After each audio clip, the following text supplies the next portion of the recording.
तो अब civil disobedience movement के पीछे क्या कारण थे, ऐसे क्या क्या मतलब कि कारण रहे होंगे जिसकी वजह से जो है सिविल डिसोबीडियंस मूवमेंट आगे स्टार्ट होता है। तो स्टार्टिंग में अगर हम देखें, इसका हम बैकग्राउंड देखें तो स्टार्टिंग में क्या लिखा है वहां पर कि कुछ कांग्रेस के लीडर्स जो थे वो चाहते थे कि हम गवर्नमेंट के ऊपर, यानी ब्रिटिश गवर्नमेंट जो थी उसके ऊपर हम प्रेशराइज कैसे करेंगे, कि बोलते हैं हम इलेक्शन करेंगे, इलेक्शन में पार्टिसिपेट करेंगे और काउंसिल्स के थ्रू, ठीक है, मतलब कि वो उनका ये मानना था कि हम लीगल वे में जब हमारे पास थोड़ी बहुत पावर आएगी तो हम उस तरीके से गवर्नमेंट को क्या करेंगे, इन्फ्लुएंस करेंगे ब्रिटिश पावर को, ताकि हम जो है इंडिया के फेवर में कुछ चीजें कर सकें। तो तभी क्या लिखा है कि some Congress leaders wanted to participate in election and try to impact the government through the councils, ठीक है। काउंसिल का मतलब क्या होता है कि डिफरेंट जो जैसे हम बोलते हैं ना, जैसे आजकल जैसे हम राज्यसभा लोकसभा बोलते हैं, है ना, या लेजिस्लेटिव असेंबली बोलते हैं, उस टाइम भी जो है काउंसिल हुआ करते थे, बोलते हैं उसमें अगर उन इंडियंस को मेंबरशिप मिल जाएगी तो उस तरीके से वो गवर्नमेंट को क्या करेंगे, किस गवर्नमेंट को, ब्रिटिश गवर्नमेंट को इंपैक्ट कर सकेंगे, उनके ऊपर जो है कंट्रोल कर सकेंगे। लेकिन तो उसमें हम देखें तो सी.आर. दास और मोतीलाल नेहरू, ये दो ऐसे पर्सन थे, उन्होंने इसी के कॉन्टेक्स्ट में एक पार्टी बनाई थी, form a party that is known as Swaraj party. Swaraj party जो कि 1 जनवरी 1923 में बनाई गई थी। ये पार्टी क्यों बनाई गई थी कि इस पार्टी के थ्रू वो चाहते थे कि इलेक्शंस हो और वो जो है इन काउंसिल्स के थ्रू जो है ब्रिटिश गवर्नमेंट को जो है इन्फ्लुएंस कर सके।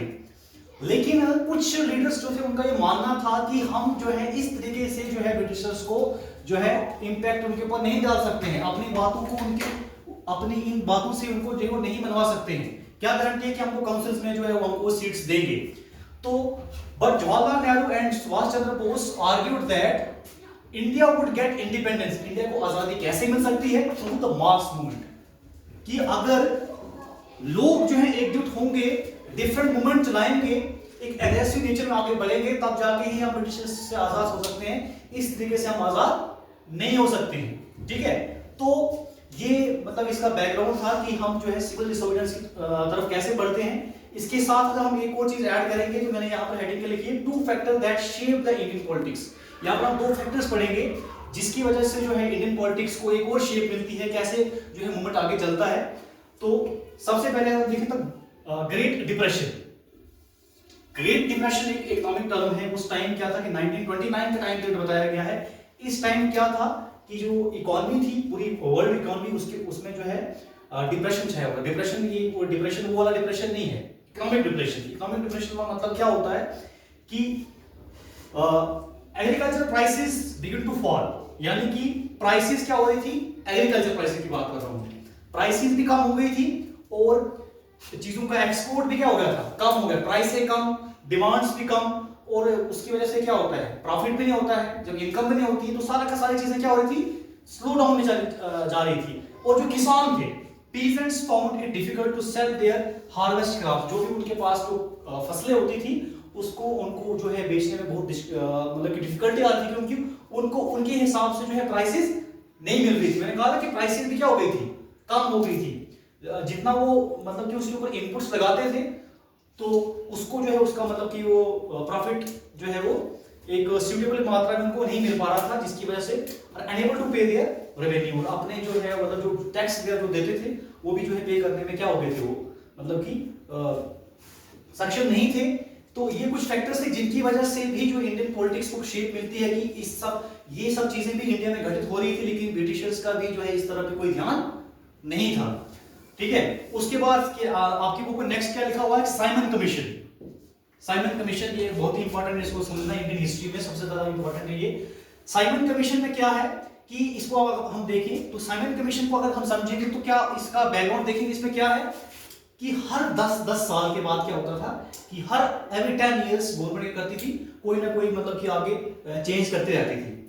तो पहले इससे पहले गवर्नमेंट ऑफ इंडिया एक्ट 1919 ये बनाया गया था, मतलब कि इंडिया के मतलब कि उसको ब्रिटिशर्स के द्वारा कि उसको कैसे इंडिया का जो आगे फ्यूचर देखा जाएगा।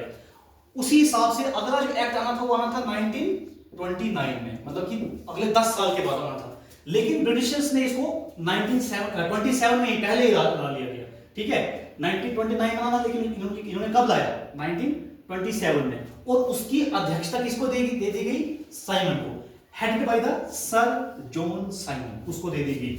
ठीक है, कि आप जो है इंडिया का आगे वाला जो अगर 10 साल का जो टाइम पीरियड उसको आप देखोगे, उसको संभालोगे। तो इसमें क्या ऑब्जेक्टिव क्या था इसका?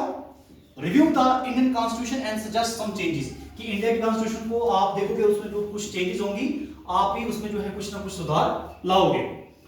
लेकिन इससे प्रॉब्लम क्या थी? प्रॉब्लम ये थी कि ऑल 7 मेंबर्स, जितने भी इसमें 7 मेंबर्स थे, वो 7 के 7 मेंबर कौन थे? ब्रिटिशर्स थे। इंडिया का कोई भी मेंबर उसमें नहीं था। ठीक है, कोई भी मतलब कि इंडिया का कोई भी मेंबर उस काउंसिल में, उसके जो उन्होंने बनाया हुआ था कमीशन, उसमें नहीं था। जिसकी वजह से भारत के लोग ये सोच रहे थे कि देखो, मैंने आप स्टार्टिंग में बताया था कि भारत के लोग सोच रहे थे कि हमको काउंसिल में अगर जगह मिलेगी तब जाके हम जो है इंडिया के ऊपर, इसके ब्रिटिशर्स के ऊपर अपना इम्पैक्ट डालेंगे। लेकिन यहां पर इन्होंने किसी भी मेंबर को जो है यहां पर इंक्लूड नहीं किया।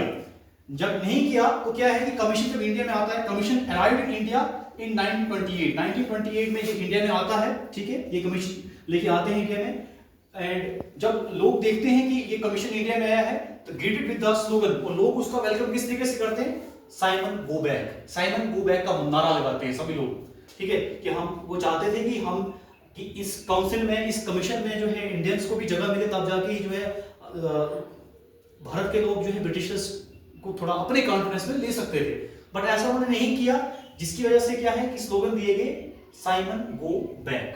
ठीक है, तो उसके बाद इसमें अगर हम देखें तो इसमें बहुत बड़ा प्रदर्शन होता है। ब्रिटिशर्स वहां पर लोगों के ऊपर लाठीचार्ज करते हैं। उसमें एक बहुत बड़े प्रोमिनेंट लीडर थे जिनका नाम था लाला लाजपत राय। ठीक है, ब्रिटिशर्स के द्वारा इतनी लाठियां बरसाई जाती हैं जिसमें कि लाला लाजपत राय जो होते हैं लीडर जो होते हैं, उनकी वहां पर क्या हो जाती है? डेथ हो जाती है। ठीक है, तो इसी के कंटेक्स्ट में आप क्या है कि लोग जब उसको नहीं मानते हैं, तो उस टाइम लॉर्ड इरविन जो एक वायसराय थे इंडिया के उस टाइम, वो इंडियन को कुछ 2 ऑफर देते हैं। तो कुछ 2 ऑफर देते हैं। क्या ऑफर देते हैं? एक ऑफर देते हैं डोमिनियन स्टेटस का, और दूसरा देते हैं राउंड टेबल कॉन्फ्रेंस का। अब ये डोमिनियन स्टेटस क्या है, ध्यान सुनना क्या है। डोमिनियन स्टेटस का ये मतलब है कि ये उनको कहते हैं कि अगर आपको ये साइमन कमीशन भी ठीक नहीं लग रहा है, ऐसी चीजें लगनी है, तो हम आपको डोमिनियन स्टेटस देते हैं। डोमिनियन स्टेटस का मतलब ये होता है, इसका ये मतलब होता है कि इंडिया जो होगा उसको जो है मतलब कि आजाद कर दिया जाएगा, लेकिन वो कंट्रोल में किसके होगा? ब्रिटिशर्स के। तो क्या वो इंडिपेंडेंस थी?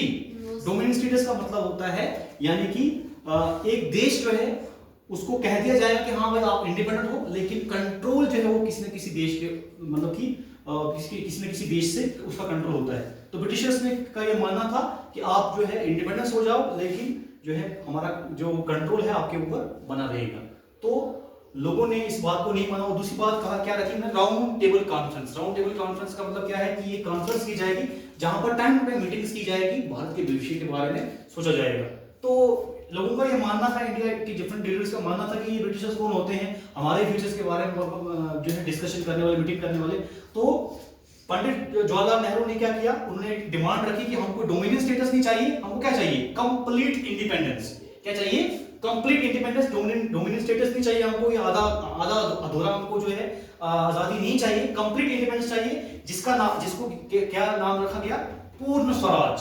कंप्लीट यानी कि पूर्ण, ठीक है, और इंडिपेंडेंस यानी कि स्वराज। हमको अपना स्वराज यानी कि अपने देश का अपना राज चाहिए, ना कि ब्रिटिशर्स का डोमिनियन स्टेटस। समझ आई? स्वराज यानी कि स्वदेश, अपना देश, अपने देश का हमें आजादी चाहिए। ठीक है, और उन्होंने इसके रिगार्डिंग एक डिस्कशन भी की थी, जो एक सेशन हुआ था, कांग्रेस सेशन, कहां पर? लाहौर में 1929।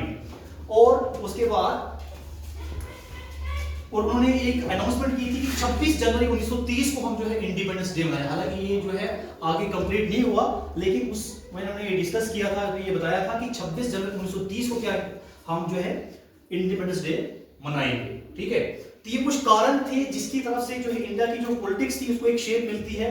और लोग जो थे वो ब्रिटिशर से फिर भी जो है मतलब कि वो उनसे खुश नहीं थे। और आहिस्ता आहिस्ता हम देखते हैं कि एक तरह से एक सिविल डिसोबीडियंस की मूवमेंट की तरफ लोग जो है आगे बढ़ते हैं। ठीक है, तो ये था टुवर्ड्स सिविल डिसोबीडियंस मूवमेंट।